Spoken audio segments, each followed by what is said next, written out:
invitación. No les voy a hablar mucho de lo que yo hago, o sea, me dedico a la neurociencia, ya escucharon un poco en la introducción el tipo de cosas que me interesan en mi rutina científica, pero me interesa mucho el tema de este tipo de meetings porque es muy importante hacer links entre ciencia y arte. Y eso es algo que a mí me interesa muchísimo, y ya desde hace bastante.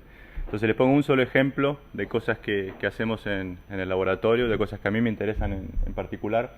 Hace unos años tuve la suerte de que un artista argentino, un pintor, se interesara en venir al laboratorio, pasó un año en el laboratorio aprendiendo de percepción visual y yo, bueno, él decía que él aprendía, yo aprendía capaz más que él, ¿no? Y bueno, terminamos haciendo una exhibición en una galería de arte mezclando principios de percepción visual en neurociencia con los principios de percepción visual en el arte. Y, y a mí, ¿de qué me sirve esto como neurocientífico? ¿De qué me sirve tener un pintor en mi laboratorio, no sé, estudiando percepción visual o haciendo este tipo de cuadros? Bueno, si yo estudio percepción visual, es un poco tonto, por decirlo de una manera liviana, que ignore lo que está pasando en percepción visual desde hace siglos, ¿no? O sea, porque yo creo que Rembrandt sabría más de percepción visual que lo que yo sé estudiando el cerebro desde hace 20 años. Y eso es un poco lo que nos pasa a los científicos. A veces nos quedamos encerrados en nuestros laboratorios y no somos capaces de abrir la mirada para darnos cuenta de que hay gente haciendo lo mismo que estamos haciendo nosotros, pero hace cientos o capaz que miles de años. Entonces es una comunicación que es muy fructífera, pero a la vez muy difícil. ¿Por qué es difícil? Porque los científicos le tenemos pánico al arte. O sea, es el último lugar donde nos queremos meter. ¿Por qué le tenemos pánico al arte? Lo discutíamos un poquito en las sesiones de ayer, porque el arte es subjetivo, es tremendamente subjetivo. Este cuadro a alguno le podrá gustar, a alguno le podrá parecer horrendo. Y yo no tengo manera, o sea, es muy difícil para mí como científico extraer algo de este cuadro, la sensación que genera este cuadro y por qué la genera. No hay objetividad, hay subjetividad. Para cada uno de ustedes es distinto. Y es muy difícil para mí como científico entender por qué para cada uno de ustedes es distinto, porque eso depende de su historia personal, de sus emociones, de cómo se levantaron esta mañana, de un montón de variables que no puedo controlar. Entonces para mí como científico es muy difícil meterme con arte, pero creo que vale la pena. O sea, creo que vale la pena un poco abrir el panorama del método científico y en vez de buscar ciegamente objetividad, capaz de entender que la subjetividad puede ser muy interesante de ser estudiada, porque nos da lugar a estas cosas. Por otro lado, también es difícil para los artistas interactuar con científicos. No sé si difícil, pero a veces yo sentí que muchas veces un artista tiene como cierto recelo, porque la impresión que tiene, la primera impresión es que el científico viene a buscar la ecuación del arte, la ecuación de la belleza, y no es eso lo que queremos hacer, no es eso por lo menos lo que yo quiero hacer.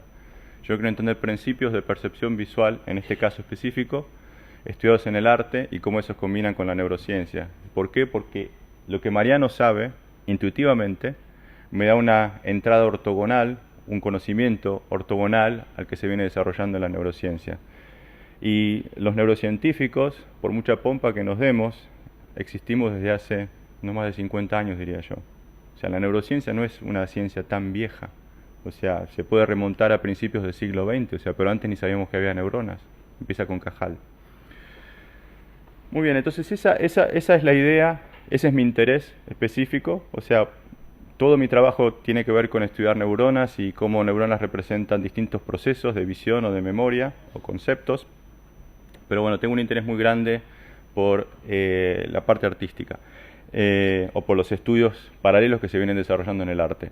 Y en el caso específico de la memoria, que es el tema de esta charla, arranco no con lo que yo hago en el laboratorio ni con lo que se viene haciendo hace años, sino que arranco con este señor, quien creo que todos ustedes conocen, este Jorge Luis Borges, probablemente uno de los mejores, bueno, no, yo creo seguramente uno de los mejores escritores en lengua hispana del siglo XX. Y bueno, asumo que todos han leído algo de Borges en algún momento, pero si algo que tiene Borges, que es muy característico, es que él nunca escribió una novela, nunca escribió un cuento largo, siempre escribió cuentos cortos o ensayos. Y los cuentos cortos son de 10 páginas, 15 páginas, 20 probablemente a lo sumo.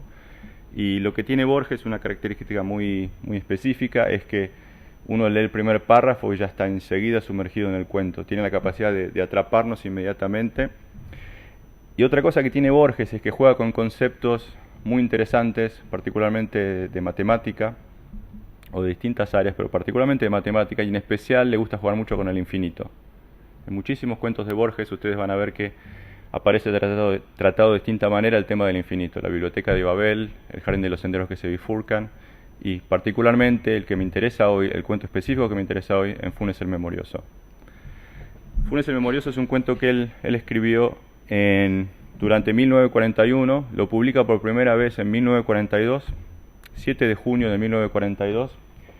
Esta es una foto que saqué del diario La Nación, en la Biblioteca Nacional de Buenos Aires, Argentina. El cuento no es más que esto, fíjense. Arranca acá, son estas columnas, y termina acá. Y esta es una ilustración de Alejandro Sirio, un dibujante de la época de La Nación. Y acá tienen un zoom. Este es el cuento. Ustedes pensarán, Funes el Memorioso aparece en la primera página de La Nación, portada, todo título, nuevo cuento de Borges. No, apareció en la sección suplemento de literatura de un diario del domingo, en la página número 3. Ni siquiera en la primera página del suplemento de literatura. Bueno, ¿qué dice Borges en Funes el Memorioso? Bueno, cuenta la historia de Ireneo Funes, que es un peón de Fraiventos. Fraiventos es una ciudad en el Uruguay que es limítrofe con Argentina, que era un tipo muy raro, pero un día le pasa que se golpea la cabeza al caerse de su caballo, el Azulejo, y recobra el conocimiento con la increíble capacidad, o maldición, ya veremos, de recordar absolutamente todo. O sea, a partir del momento que Funes recobra el conocimiento, no se olvida más nada, nunca. Se acuerda absolutamente de todo. Y ahí está la idea del infinito, ¿no? Porque Borges, a partir de ese cuento, juega con la idea, bueno, ¿cómo sería tener una memoria infinita? Entonces, por ejemplo, Borges dice que Funes una vez quiso recapitular un día, lo que había hecho en un día específico, y le llevó un día entero la recapitulación. Pero más que contarle yo cómo lo dijo Borges, le muestro lo que dijo Borges. Estos son extractos del cuento, Funes el Memorioso. Entonces, por ejemplo, Borges dice, los que hacen literatura me tienen que perdonar porque yo leyendo soy como de la edad de piedra, pero ustedes sabrán disculpar. Dice de Funes, nosotros de un vistazo percibimos 3 copas en una mesa, Funes, todos los vástagos y racimos y frutos que comprende una parra. Sabía las formas de las nubes australes del amanecer del 30 de abril de 1882 y podía compararlas en el recuerdo con las vetas de un libro de pasta española que solo había mirado una sola vez y con las líneas de espuma que un remo levantó en el río Negro la víspera de Acción de Quebracho. Eso es una locura. Fíjense que hay alguien que está remando, levanta un poco de espuma en el agua y Funes se acuerda de la forma del agua, o sea, de la espuma que levantó, y no se lo olvida más y lo puede comparar con las vetas en la tapa de un libro que vio una vez. En otro momento Borges dice que Funes no solo recordaba todos los detalles de un árbol, todas las ramas, todas las hojas, todo lo que compone el árbol, sino que recordaba todas las veces que había visto el árbol. ¿Sí? No solo el árbol sí, sino todas las veces que lo había visto. Entonces es muy interesante. Borges juega mucho con esta idea. ¿Cómo sería tener la memoria infinita? Y por otro lado nosotros pensamos, o sea, si vemos el caso de Funes, la primera impresión que uno tiene es, no estaría tan mal, ¿no? O sea, yo tengo una memoria horrible, yo no me acuerdo de nada. No me acuerdo, o sea, apenas me acuerdo lo que hice ayer, no me acuerdo casi nada de la semana pasada y que decir de hace un año. O sea, me acuerdo muy poquitos hechos. Y uno piensa, casi diría melancólicamente, no estaría mal no poder recordar más, no estaría nada mal poder recordarlo todo, ¿no? O sea, por eso sería muy útil. Y acá viene la genialidad de Borges. Para Borges, o sea, Borges se pone a pensar y dice, ojo, tener una memoria infinita no sé si sería tan favorable. Fíjense lo que dice. Para mí acá empieza la clave de la genialidad de Borges. En otro momento, en el cuento dice, de Funes. Funes le cuenta a Borges, ¿no? Borges es parte del cuento, está como narrador en el propio cuento de Funes el Memorioso. Entonces Funes le dice en un momento, más recuerdos tengo yo solo que los que habrán tenido todos los hombres desde que el mundo es mundo. Un poquito más adelante le dice, mi memoria, señor, es como un vaciadero de basura. Y ahí está la clave. Tener una memoria infinita es como un vaciadero de basura. Y ya vamos a ver al final de la charla que Borges lo pone todavía más explícitamente. Entonces a mí eso fue como un disparador. Yo dije, en un momento me puse a pensar, ¿de dónde sacó Borges esta idea tan genial? O sea, de que tener demasiada memoria, de hecho, no es tan favorable, o sea, de que es contraproducente. Y me dio mucha intriga. ¿Qué sabía Borges sobre la neurociencia? ¿Qué sabía Borges sobre la memoria? O sea, ¿qué sabía Borges sobre la ciencia relacionada con algo que tenga que ver con el cerebro? Y el primer indicio de lo que sabía, de dónde pudo haber sacado esta idea, está en un libro, de hecho un libro no, una enciclopedia en varios tomos, que se llama La Naturalis Historia. Fue escrita más o menos en la época de Cristo por Gaius Plinius II, conocido como Plinio el Viejo. ¿Y cómo sé yo que Borges sacó algo de esta enciclopedia? Porque esta enciclopedia está mencionada en el cuento Funes el Memorioso. En un momento Funes, como le dije, Borges es parte de su historia, es el narrador de la historia de Funes el Memorioso. Y en un momento Borges lo va a visitar a Funes y Funes le pide que le traiga algún libro en latín, porque quería aprender latín.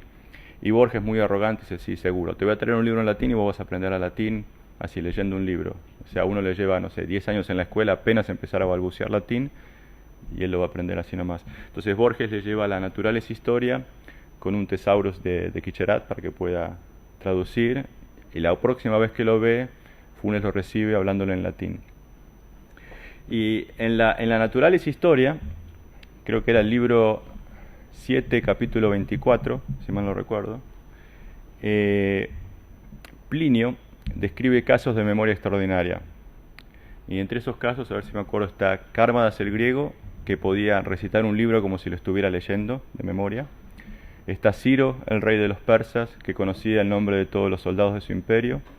Está Mitríades Eupator, que podía administrar justicia en las 22 lenguas de su imperio.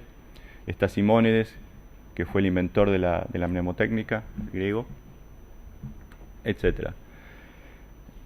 Y Funes, o sea, ¿cómo presenta Borges la idea de la naturaleza historia? Porque Funes se sorprende que esta gente fuera extraordinaria. Dice, ¿qué tiene de extraordinario recordar el nombre de todos los soldados del imperio persa? O sea, es normal, eso era normal para Funes. Entonces ahí hay casos específicos que pueden ser como una raíz que haya originado la idea en Borges de Funes el Memorioso. Pero yo como científico al menos me pregunto, ¿existieron realmente esos casos? ¿Pudo haber existido alguien que recordara el nombre de todos los soldados del imperio persa? Y el imperio persa no era chiquito, ¿no? O sea, tenía bastantes soldados. Si uno va a la Naturalis Historia, creo que está un par de capítulos antes, creo que era capítulo 22. Plinio el Viejo describe casos de visión extraordinaria. O sea, es toda una serie de capítulos sobre facultades extraordinarias, fuerza extraordinaria, tamaño extraordinario, visión extraordinaria, oído extraordinario, memoria extraordinaria.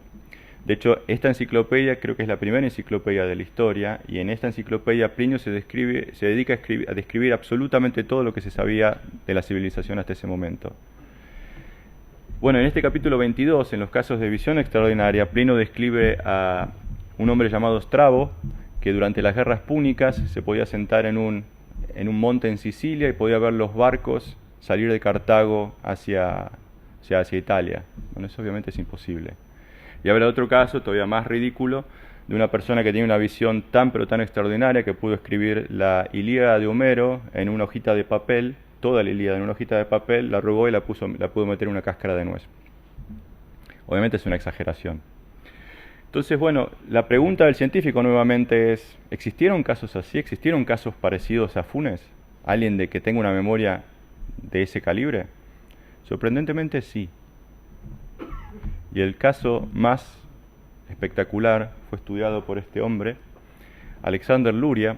Alexander Luria fue uno de los padres de la psicología en Rusia, principios del siglo XX.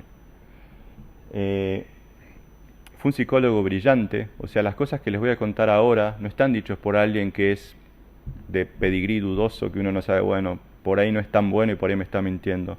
No, este hombre es uno de los próceres de la ciencia en Rusia. Cuando Luria tenía 20 y pico de años, él se había recibido de psicólogo, también era médico, aparece en su consultorio este señor, Solomon Shereshevsky. Y Luria le pregunta cuál es su problema, y Shereshevsky le dice, no puedo olvidar. Claro, Luria, escéptico, dice, bueno, sí, seguro. Cada loco, o sea, me aparecen todo el día algún loco distinto en el consultorio, bueno, me tocó este otro. Entonces Luria hace algo muy sencillo. Agarra, esto fue en alrededor de los 1920, ¿sí? Escribe en un papel una lista de números y se la da a Shereshevsky para que la recuerde, 30 números. Shereshevsky lee la lista y le repite los números sin ningún problema. Luria le escribe una lista de 50 números, Shereshevsky se la repite sin ningún problema. Lo que estoy diciéndole no se los estoy inventando, estoy contándole lo que pasó según lo cuenta Luria. ¿Sí? Estoy repitiendo lo que cuenta Luria la primera vez que vio a Shereshevsky. Le da esta lista, que son 70 números, y Shereshevsky de nuevo la repite sin problema. Luria le dice, bueno, dígame los números de la segunda columna, dígame los números de la tercera fila, dígame los números de atrás para adelante. Shereshevsky no tiene ningún problema en repetir la lista como Luria quisiera. Era como si tuviera una foto de la lista en su memoria, ¿sí? Lo que a mí me sorprendió más aún, hay muchísimos ejemplos de esto, ¿no?, sobre Shereshevsky. Luria lo estudió a Shereshevsky durante 30 años. Y lo que a mí me resulta más sorprendente es que 15 años después, un día Luria lo atiende a Shereshevsky de nuevo y le dice, ¿usted se acuerda de la lista que le di la primera vez que nos encontramos? Y Shereshevsky le dice, sí, me acuerdo que usted estaba con un delantal, una corbata de tal color, una camisa de tal color y esto y lo otro. Dice, ¿y se acuerda de la lista? Y Shereshevsky se la repitió perfectamente, 15 años después. O sea, y nunca supo de que Luria le iba a preguntar de nuevo por la misma lista. Tiene muchos ejemplos de este estilo. La gran genialidad de Luria es que él dice en un momento, lo dice en su libro, en el libro en que describe el caso de Shereshevsky, dice, me doy por vencido. O sea, me ganó. Y la manera que lo dice es muy linda, es muy poética. Dice, he fallado en lo que es la actividad más sencilla de un psicólogo, que es encontrar el límite de la memoria. Es lo más fácil que hay. O sea, si yo agarro a cualquiera de ustedes, o sea, el experimento más sencillo que puedo hacer es ver cuál es el límite de su memoria. Les doy una lista de números y en algún momento se empiezan a olvidar. Y Luria falló. No tuvo manera de encontrar la falla en Shereshevsky en la memoria. O sea, probaba más y más y más y Shereshevsky recordaba más y más y más. Entonces Luria hace el quiebre brillante, para mí, que fue decir, está bien, olvidemos no importa el límite de la memoria de él. Lo que sí me importa es cómo es vivir con una memoria así. Cómo es la vida de Shereshevsky con esa memoria. Y ahí se da cuenta de que Shereshevsky sufría, o sea, de que eso no era una bendición, era de hecho una maldición. El tipo sufría por no poder olvidar, porque las memorias se le mezclaban en la cabeza y le costaba pensar, ¿sí? Le costaba enfocarse en algo, porque tenía como una marea de recuerdos que lo avasallaban todo el tiempo. Entonces Luria empieza a hacer una serie de experimentos muy interesantes. Le da un día una lista de palabras a recordar. Les doy un ejemplo, no me acuerdo las palabras, pero como si yo les dijera, no sé, mesa, silla, agua, café, puerta, caballo, jugo. Shereshevsky repitió la lista de no sé cuántas palabras, 50, 100 palabras, sin ningún problema, ¿sí? No falló en una. Ahora Luria le dijo, ¿me puede decir cuáles eran los líquidos en la lista? Yo no sé si ustedes estaban prestando atención, creo que dije jugo, café, agua, ¿no? Shereshevsky no pudo. Le podía decir la lista de adelante para atrás, de atrás para adelante, de cualquier punto, pero Shereshevsky no era capaz de abstraer cuáles elementos de la lista eran los líquidos. No pudo. Lo más fuerte, y esto para mí es casi increíble, pero está contado tal cual por Luria en su libro, es que le dio a recordar esta tabla. Es trivial, ¿no? Obviamente Shereshevsky recordó la tabla, la pudo repetir, pero no se dio cuenta que eran números consecutivos. La repitió y la recordó a fuerza bruta, ¿sí? No entendió el patrón que liga esa secuencia de números. Algo tan trivial, números consecutivos. Entonces lo que Luria dice, la conclusión de Luria en su libro, es que Shereshevsky, así lo define, era inepto para todo lo que fuera pensamiento abstracto. Shereshevsky tenía una imagen visual, pero no pudo convertir esa imagen visual, esa memoria visual, en memoria conceptual, en poder extraer significado de las cosas que recordaban. Y ahí estaba el gran déficit de Shereshevsky. Entonces acá tenemos una analogía muy interesante, ¿no? O sea, estamos en un meeting de arte y ciencia. Por un lado tenemos la creme de la ciencia, al menos en Rusia, bueno, todo lo que era Oriente, la Rusia oriental, la ciencia de la psicología oriental, con Luria, uno de sus máximos exponentes. Y escribe su libro, o sea, la historia de Shereshevsky está escrita en su libro The Mind of a Mnemonist. Y por otro lado tenemos al exponente de la literatura, uno de ellos, Jorge Luis Borges, que describe una historia muy parecida en Funes el Memorioso. Funes y Shereshevsky tienen muchísimo en común. Y la pregunta que uno se hace, que todo el mundo se hace, ¿sabía Borges de Shereshevsky? Borges escribe su libro en 1941, lo publica en La Nación en 1942 y aparece en Ficciones, en el libro, en 1944. Luria empieza a estudiar a Shereshevsky en 1920. ¿Sí? Yo creo que no sabía Borges, porque Luria recién publica este libro en 1968, que aparece en inglés. Y no había manera de que Borges supiera de Luria, o sea, en la época de 1920-1930. Yo creo que fue un desarrollo independiente, o sea que ni Luria sabía de Borges, o al menos cuando empezó a estudiar Shereshevsky, y ni Borges sabía de Luria.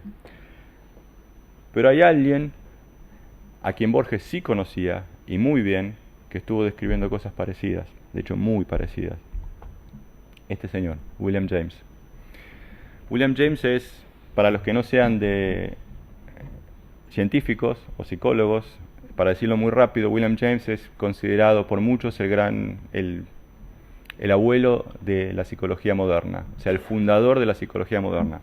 William James escribe un libro en 2 volúmenes brillantes llamado Los Principios de Psicología, que fue publicado en 1890. Dice cosas espectaculares, o sea, cosas que al día de hoy estamos verificando.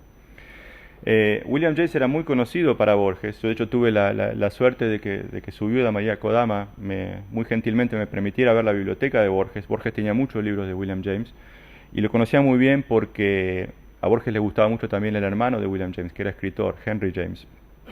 Y Borges tenía una pasión muy grande por la psicología porque su padre fue psicólogo. No fue psicólogo, fue abogado, pero daba clases de psicología.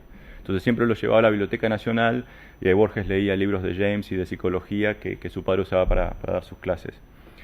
Y William James, en un punto de su libro, dice lo siguiente, esto es brillante.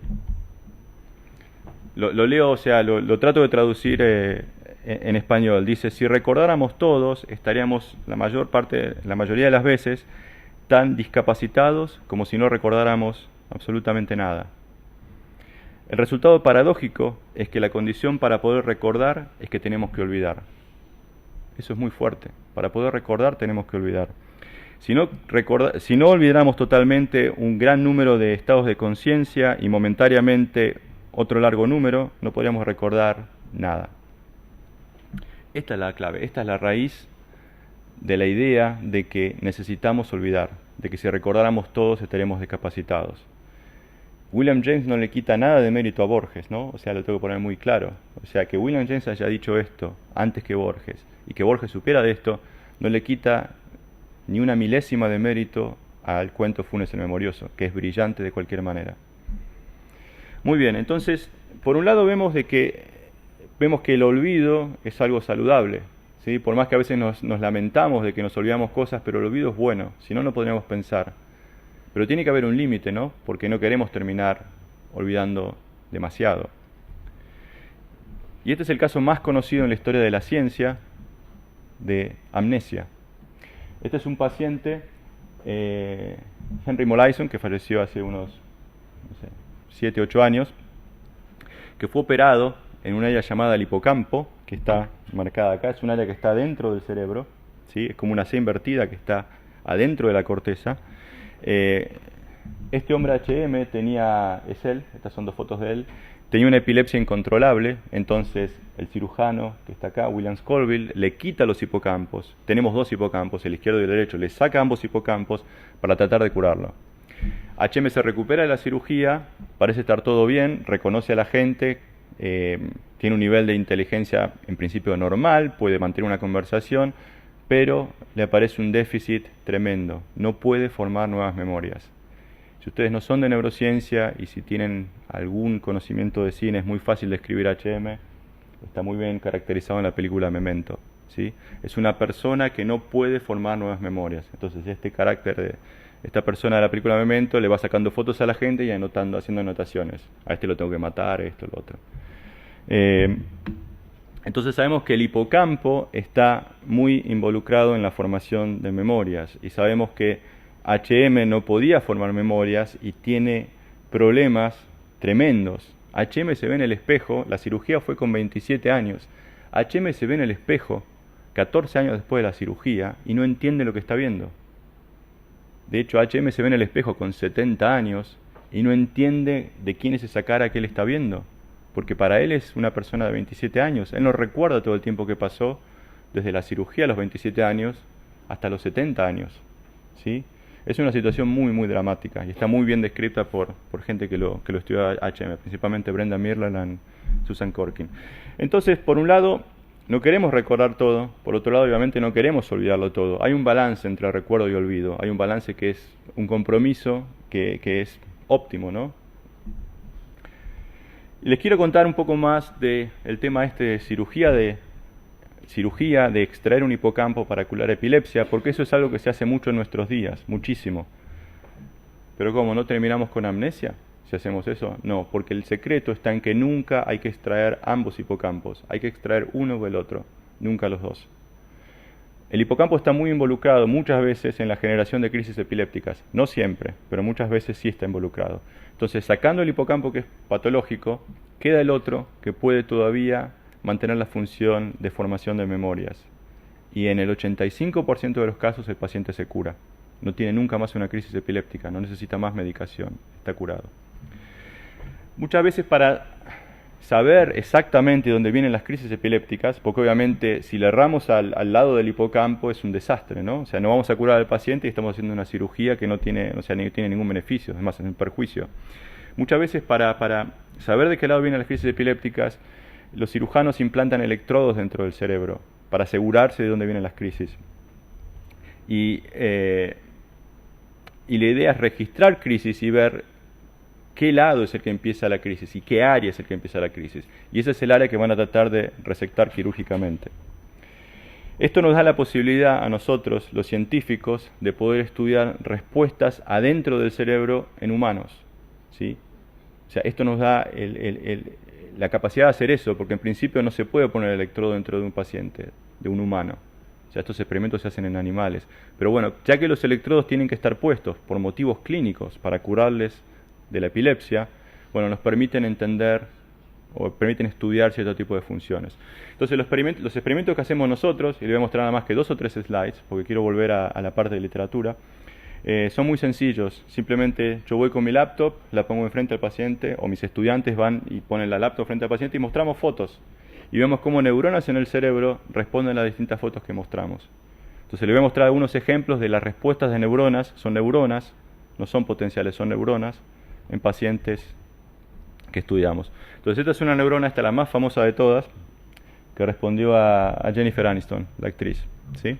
Entonces acá tienen tiempo cero, es cuando mostramos la foto, un segundo antes, un segundo después. Mostré una foto de Jennifer Aniston, la neurona le gustó, respondió mucho. Julia Roberts no respondió. Otra foto de Jennifer Aniston, la neurona respondió. No respondió Oprah Winfrey, Luke Skywalker. Otra foto de Jennifer Aniston, la neurona respondió. Estos son datos reales, ¿eh? Esto es un promedio de 6 presentaciones en una neurona que respondió a Jennifer Aniston. Le mostré cualquier otra cosa, que hay otra foto de Jennifer Aniston, la neurona también respondió. Entonces, el hecho de que responda a fotos totalmente distintas de Jennifer Aniston quiere decir que la neurona no está respondiendo a algún rasgo visual, no está respondiendo a esta foto en particular porque por ahí tiene algún rasgo visual que a la neurona le gustó. Está respondiendo al concepto, está respondiendo a ella, a Jennifer Aniston. Les muestro otro ejemplo. Esta es otra neurona en otro paciente que respondió a Halle Berry. Acá tienen una foto de Halle Berry, acá tienen otra foto, no responde a ninguno de estos. Halle Berry disfrazada de Gatúbela en una película que hizo, también respondió. Halle Berry disfrazada de Gatúbela de nuevo, también respondió. Y acá hay algo muy interesante, estos son humanos. Les escribimos el nombre de las personas y cuando el paciente vio el nombre escrito Halle Berry, la neurona también respondió. Cuando vio escrito otro nombre, la neurona no respondió. Entonces son neuronas que están representando conceptos, ¿sí? saco esta. Bueno, este es otro ejemplo. Esta es una neurona que respondió a mí. Me pongo con Halle Berry y Jennifer Aniston. Pero esta neurona es muy interesante, más interesante que las otras, no porque sea yo, sino por el hecho, bueno, también porque soy yo.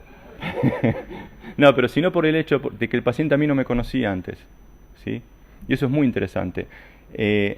Un día antes de hacer este experimento, o 2 días antes, el paciente no sabía quién era yo, no sabía ni siquiera mi nombre, nunca me había visto. Yo sé que me conoció 2 días antes de que yo hiciera el experimento. Y 2 días después, de la primera vez que veo al paciente, tengo una neurona que responde a distintas fotos mías, a mi nombre escrito, y este que está acá es mi nombre dicho por la computadora. Es mi computadora diciendo Rodrigo. O sea, puede ser visual o puede ser auditivo. Esto quiere decir que las neuronas estas de conceptos se pueden formar relativamente rápido, en un día o quizás menos. Bueno, estoy ya terminando. ¿Qué están haciendo estas neuronas? ¿Para qué tenemos neuronas representando conceptos? Bueno, sabemos que esta área, el hipocampo, es un área que es crucial para la memoria. Lo sabemos por el paciente HM, que les acabo de contar, porque si sacamos el hipocampo, el paciente queda amnésico, ¿sí? Entonces sabemos que es crucial para la memoria, y sabemos que en esta área tenemos neuronas que representan conceptos. Entonces, ¿para qué queremos tener una representación de conceptos en un área dedicada a la memoria? Bueno, porque justamente la base de la memoria es hacer conexiones entre conceptos, ¿sí? Y ustedes tienden, quieran o no, tienden a recordar conceptos. Cuando se vayan a su casa y dentro de 1 o 2 meses traten de recordar algo de esta charla, no van a recordar todos los detalles de lo que yo dije. No van a recordar todos los detalles de cómo yo estoy vestido y cómo me estaba parando y de cómo gesticulé en un momento dado. Van a recordar un par de conceptos. Van a recordar Borges, Jennifer Aniston, Luria, memoria, y van a asociar esos conceptos en una memoria. Eso se llama memoria episódica, ¿sí? Recuerdo haber, no sé, ayer me fui a comer pinchos a tal lado y me encontré con tal persona. Bueno, hago la asociación entre el concepto de un restaurante de pinchos y la persona. Esa asociación es lo que recuerdo. Entonces, imaginen como que tienen Legos, como que tienen, no sé, estos ladrillitos Lego, y lo que hacen es juntar estos ladrillitos para armar memorias episódicas. Entonces, estas neuronas son los ladrillitos Lego. Se están representando los conceptos que usamos para armar memorias. Y ahora vuelvo a Borges, o sea, cierro con Borges. Les cuento una intimidad, o sea, yo creo que entiendo muy bien lo que están haciendo estas neuronas, pero no es mi mérito, es mérito de Borges. O sea, a mí me cerró todo cuando yo releí, ya de grande, Funes el Memorioso. Cuando releo Funes el Memorioso, de repente digo, ya está. Está todo descrito por Borges. Entonces, fíjense, voy a terminar con una cita de Borges, o 2 citas de Borges. Principalmente lo que yo les estoy describiendo es que es vital conceptualizar, crear conceptos, ¿sí? Que es vital olvidar detalles, que si recordamos muchos detalles nos confundimos. Lo que hacemos es abstraer conceptos y hacer asociaciones entre conceptos. Fíjense lo que dijo Borges sobre Funes. Borges dijo sobre Funes: no solo le costaba comprender que el símbolo genérico perro abarcara tantos individuos dispares de diversos tamaños y diversa forma, le molestaba que el perro de las 3:14, visto de perfil, tuviera el mismo nombre que el perro de las 3:15, visto de frente. Su propia cara en el espejo, sus propias manos, lo sorprendían cada vez. Es una total falta de abstracción, de capacidad de formar conceptos. Más adelante, dice Borges, y con esto termino, lo que es para mí más genial de todo, creo que empieza diciendo, la oración anterior es: había aprendido sin esfuerzo el inglés, el francés, el portugués y el latín. Sospecho, sin embargo, que no era muy capaz de pensar. Y ahí viene esa oración. Pensar es olvidar diferencias, es generalizar, abstraer. En el abarrotado mundo de Funes no había sino detalles, casi inmediatos. Gracias.